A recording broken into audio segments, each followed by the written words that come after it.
future dentist. My name is Dr. Rashmi Singh and this is the part 3 of gypsum and gypsum products. And as promised, in this video we are going to be covering all the probable question which can come in your exams. मैंने इन सारे questions को long notes, short notes and MCQs में segregate किया है और हम एक एक करके सबको डिस्कस करेंगे. लॉन्ग नोट्स पे मैंने हर एक क्वेश्चन में क्या लिखना है, कितना लिखना है और कैसे लिखना है ये भी मेंशन किया है. ये सारे क्वेश्चंस के आंसर आपको मेरे पार्ट 1 और पार्ट 2 में मिल जाएंगे. So without further ado let's dive into it. मैंने इस पार्ट में अपने पूरे क्वेश्चन आंसर्स को इन 3 पार्ट्स में डिवाइड किया है. First is long questions, short question answers and multiple choice questions. So will start with long questions. अब लॉन्ग क्वेश्चंस में कोई भी कॉम्बिनेशन में क्वेश्चन बनाया जा सकता है जो कि मैंने शॉर्ट क्वेश्चंस में मेंशन किए हैं, but these are the most frequently asked questions. So first we'll see classify. हमेशा जब भी मोस्टली क्वेश्चंस पूछा जाता है जिप्सम के बारे में तो उसके क्लासिफिकेशन से स्टार्ट किया जाता है. So first is classify gypsum products, उसका different methods of manufacturing and alpha और बीटा हेमीहाइड्रेट का जो डिफरेंस वाला टेबल था वो. That's like most asked question. Second is various gypsum products used in dentistry. So we'll have to write about each of them and write in detail about setting expansion. अब setting expansion की जगह पे write a note about hygroscopic setting expansion पे पूछा जा सकता था, या फिर difference between hygroscopic and normal setting expansion पे पूछा जा सकता था. Third is classification and then write a note about setting reaction of the gypsum and theories of setting reaction. And fourth is classification again and then note about setting time and discuss about the test used to measure the setting time. अब same way जैसे setting time के बारे में पूछा गया, इसके जाके पे स्ट्रेंथ भी पूछा जा सकता है जिसमें हमें वो सारा वेट स्ट्रेंथ, क्लीन स्ट्रेंथ सारा कुछ मेंशन करना पड़ता है. वाटर पाउडर रेशियो पूछा जा सकता है, बट मोस्टली सेटिंग टाइम पूछा जाता है. सो अब हम देखेंगे कि हम इन सारे लॉन्ग आंसर्स जो 10 या 20 मार्क्स के आते हैं उनको हम अटेम्प्ट कैसे करेंगे और उसमें कहाँ से शुरुआत करनी है और कैसे लिखना. So first classification, what are the different methods and then add a note about difference between alpha hemihydrate and beta hemi. अब जब भी हम क्वेश्चन का आंसर शुरू करेंगे, फॉर एग्जाम्पल अब हम जिप्सम के आंसर्स की बात कर रहे हैं, पहले 2 लाइन हमें जिप्सम का इंट्रोडक्शन देखना है जो भी आपको पता है. जैसे मैंने यहाँ पे 2 लाइन जो अपने फर्स्ट पार्ट में मैंने इंट्रोड्यूस किया था वही सेम लाइन है. Mind in various parts of the world, यहाँ पे आप ये भी मेंशन कर सकते थे कि प्लास्टर ऑफ पेरिस कहा जाता है, बट इट्स अ मिसनोमर. अब हर जगह पाया जाता है. फिर जैसे डाईहाइड्रेट का केमिकल फॉर्मूला मैंने मेंशन किया है, आप एडीए स्पेसिफिकेशन नंबर भी लिख सकते हैं which is 25. Then we'll start with the different types of classification जो हमने पढ़ा है. So first was this based on the application, जो 5 तरह के होते हैं वो लिखेंगे. Then according to the method of manufacturing, calcination की बेसिस पे alpha and beta hemihydrate. And अब सिर्फ इतना ही नहीं लिखेंगे क्लासिफिकेशन में, अब उसमें हम थोड़ा सा मेंशन भी करेंगे क्योंकि उसमें पूछा है manufacturing.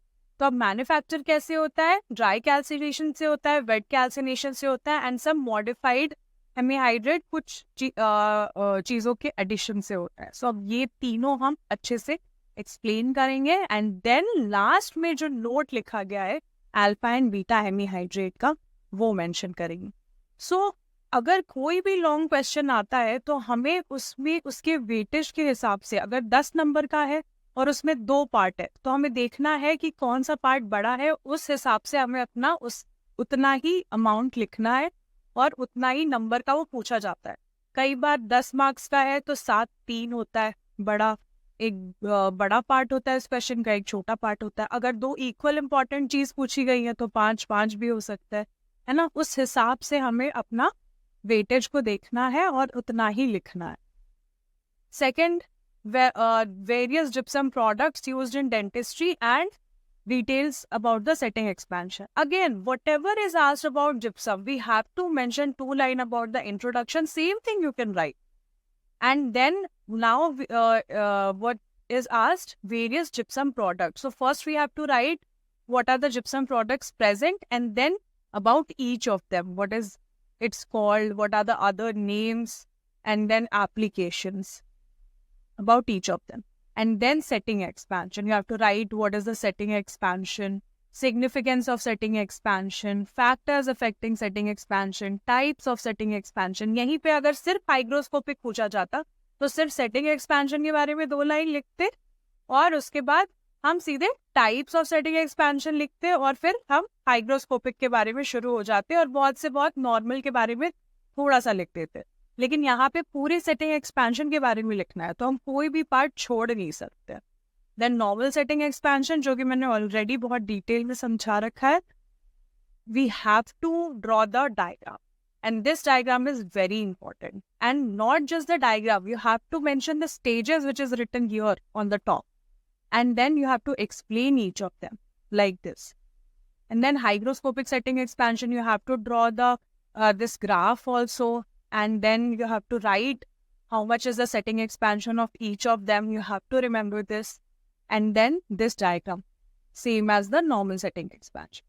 Third, again, classify gypsum products and add a note about setting reaction. Whatever is asked, we have to start by the introduction. You can use the same introduction. It's a good trick that for each chapter, you just take 2 lines which you will be putting in each of the long answers. Then dihydrate, the chemical formula of gypsum. And what is asked is classify gypsum products and add a note about setting reaction. So classification हमने पहले वाले भी question में देखा है. We have to mention all the classification, then setting reaction. फिर हमें वैसे ही पूरा setting reaction जैसे मैंने पहले समझा रखा है वैसे पूरा factors affecting, theories of setting reaction, and then about each theory. किसने प्रपोज किया, क्या कब प्रपोज किया, उसको और क्या बोलते हैं, एंड जो बेसिक कॉन्सेप्ट है उस थ्योरी का वो मेंशन करना है विद डायग्राम इफ पॉसिबल. ठीक है. और इन फ्लो चार्ट आप सीधे एरो लगा लगा के भी लिख सकते हैं. जैसे सबसे फर्स्ट लिखो सस्पेंशन, उसमें क्या होता है you mention, and then arrow लगा के second is saturation, then arrow लगा के सुपर सैचुरेशन, देन प्रेसिपिटेशन. फिर जेल थ्योरी, इसमें ये वाला सॉल्ट जेल वाला बनाना नहीं भूलना, and then hydration theory. Last is again note about the setting time and discuss about the test. So initial part would be the same like classification, then setting time. This is long answer, so we have to write little about the introduction about the initial setting time, final setting time, mixing time, working time. अगर mixing time, working time नहीं भी लिखे तो कम से कम setting time and initial and final setting time के बारे में तो लिखना ही पड़ेगा before starting. देन कितना होता है, and methods to measure the setting time जैसा कि पूछा गया है. Subjective methods, then quantifiable methods, then methods to control the setting time. Manufacturer क्या कंट्रोल करता है, ऑपरेटर क्या कंट्रोल करता है, एंड कौन से केमिकल मॉडिफाइज यूज कर. So this will conclude your whole answer. I hope आपको समझ में आया है कि एक लॉन्ग आंसर को कैसे अटेम्प्ट करना है. Then I have included some of the short notes जो कि इसी का कॉम्बिनेशन लॉन्ग नोट्स में भी आ सकता है, बट इंडिविजुअली आपको रेडी करना है. क्लासिफिकेशन, देन कैल्सिनेशन, उसमें पूरा आप लिखेंगे दोनों तरह का dry and wet calcination. Manufacturing process exactly the same, उसको दूसरे तरह से पूछा गया है. कैल्सिनेशन का मतलब भी मैन्युफैक्चरिंग ही है. Then difference between alpha and beta hemihydrate. अब इसमें अल्फा के बारे में इंडिविजुअल भी पूछा जा सकता है और बीटा के बारे में भी पूछा जा सकता है. तो आप क्या करेंगे, पहले आप लिखेंगे कि अल्फा के बारे में अगर पूछा गया है तो आप लिखेंगे कि 2 तरह का कैल्सिनेशन होता है, ये किसके अंडर होता है, एंड देन अल्फा हेमीहाइड्रेट में कौन से होते हैं, है ना, stone and die stone, and then उनके बारे में. तो ये आपका कंक्लूड करेगा short notes. Then impression plaster, dental plaster, ये डेंटल स्टोन इंडिविजुअली भी आ सकता. Then differentiate between the type 4 and type 5, यानी कि दोनों तरह के डायस्टोन में क्या डिफरेंस है. सारे चीज़ें मैंने एकदम डेप्थ में जाके एक्सप्लेन किया है मेरे पार्ट 1 एंड पार्ट 2 में. अगर कोई भी डाउट है तो आप कमेंट सेक्शन में. Then setting reaction, theories of setting reaction, है ना. फिर मेजरमेंट ऑफ सेटिंग टाइम, इसमें अगर पूछा जाएगा मेजरमेंट तो आप थोड़ा सेटिंग टाइम के बारे में लिखेंगे. फिर आप लिखेंगे सब्जेक्टिव मेथड्स कौन से होते हैं मेजरमेंट के, फिर क्वांटिफाइबल मेथड्स कौन से होते हैं, setting expansion again same thing, फिर सिग्निफिकेंस क्या होता है, सेटिंग एक्सपेंशन क्या होता है, उसके 2 टाइप होते हैं, थोड़ा थोड़ा दोनों के बारे में। हाइग्रोस्कोपिक सेटिंग एक्सपेंशन के बारे में इंडिविजुअली भी पूछा जा सकता है। अगर इंडिविजुअली पूछा गया है तो आपको पूरा diagram, graph, theory, everything you have to explain. But अगर सेटिंग एक्सपेंशन अगर 2 या 5 मार्क्स में पूछा गया है तो आपको पूरा बनाने की जरूरत नहीं, we just have to mention then difference between these two. फिर मैनिपुलेशन ऑफ जिप्सम प्रोडक्ट्स है ना, जो कि मैंने अपने लास्ट पार्ट में पूरा अच्छे से एक्सप्लेन किया कैसे कैसे लिखना है, इसीलिए मैंने उतना रिटन पार्ट लिखा था। देन यूजेस क्या क्या होते हैं, यूजेस पूछेंगे तो आपको जनरल यूजेस भी लिखने पड़ेंगे एंड देन डेंटिस्ट्री के यूजेस भी लिखने पड़ेंगे। एक्सेलरेटर्स एंड रिटार्डर्स, इसको केमिकल मॉडिफायर्स के नाम से भी ये क्वेश्चन आ सकता है, उसका मतलब भी सेम चीज होता है, एक्सेलरेटर या रिटार्डर ही पूछ रहे हैं। देन वाटर पाउडर रेशियो, इसमें पूरा एक्सप्लेन करेंगे क्या होता है, जो हमने डिस्कस किया था कि डिनोमिनेटर को फिक्स कर दिया गया है। देन कौन से फैक्टर्स होते हैं, कौन से बढ़ाते, कौन से कम करते और क्यों करते हैं। Then green strength, factor affecting strength, mixing time, setting time, work time, disinfection and care. Everything I have included in detail in my part 1 and part 2. So please go back and read properly. These are the most asked and mostly asked questions. अब इसके अलावा भी कुछ पूछा जा सकता है, लेकिन वो more or less घूम फिर के होगा anyways. So these are the most important questions. After short notes, we'll see some multiple choice questions. I have not included the answers here. Answer I'll be giving in the one of my shorts. So I would like you to attempt these questions and then write the answers in a paper or in the comment section and then tally your answers with the answers I will provide. So these are very easy questions, and if you have attended my part 1 and part 2 properly, you will 100% be able to attempt all these questions right. So first is, which of the following gypsum product is used as dye material? Very easy, you know. Then setting of plaster of Paris is the result of, again, if you know the setting reaction of gypsum, you will be able to attempt this. Third is the main difference between dental stone and dental plaster. Please read the options clearly and then answer. Up question number 4, the strength of the gypsum when the water in excess of what is required for the conversion is called as. So अब इसमें क्या है, excess वाला option नहीं दिया, तो यहाँ पे आपको थोड़ा दिमाग लगाना पड़ेगा कि स्ट्रेंथ को मेजर जो करते हैं उसको और क्या कहते हैं, ये भी मैंने स्लाइड में मेंशन किया था। Then next is balance tone, ये आप पढ़ो। Then impression plaster containing potato starch, ये भी मेंशन किया है मैंने। Beta hemi hydrate particle absorb, do they absorb more water और less water. Then 8th type 3 gypsum dental gypsum is 9th, the product which is obtained by under steam pressure at 120 to 130 degrees Celsius. Then strength, which is कौन से generally express किया जाता है, tensile या फिर wait और green या compressive. Then setting expansion of the gypsum product can be reduced by zip.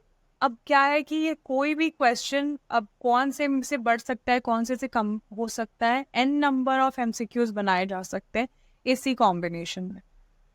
Then gypsum products having least expansion, Gillmore needle क्या करता है, is used for. Then ADA specification number 25, minimal setting expansion required for type 5, तो पूरा question पढ़ना है।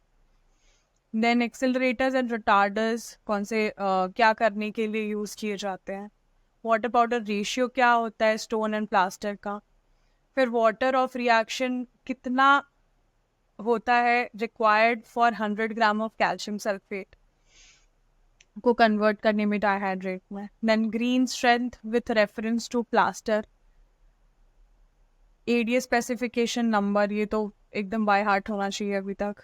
And then the last question which I have included is, तो बीटा हेमीहाइड्रेट होता है वो मोर वाटर जो रिक्वायर्ड होता है वो क्यों होता है। मैंने बहुत डिटेल में हर एक चीज़ एक्सप्लेन की है, तो मुझे लगता है अगर पार्ट 1 एंड पार्ट 2 किसी ने एकदम ध्यान से पढ़ा है तो वो इसमें से एक भी क्वेश्चन ऐसा नहीं है जो कि अटेम्प्ट नहीं किया जा सकता है. सो आई होप कि आपको सारे टॉपिक्स क्लियर हैं और ये क्वेश्चंस आपको बिल्कुल भी डिफ़िकल्ट नहीं लग रहे होंगे. So these are the questions जो कि पूछे जा सकते हैं. सो इसी के साथ जिप्सम एंड जिप्सम प्रोडक्ट हमारा ख़त्म होता है. अगली वीडियो में हम एक नया डेंटल मटेरियल टॉपिक स्टार्ट करेंगे. तब तक के लिए हैप्पी स्टडिंग.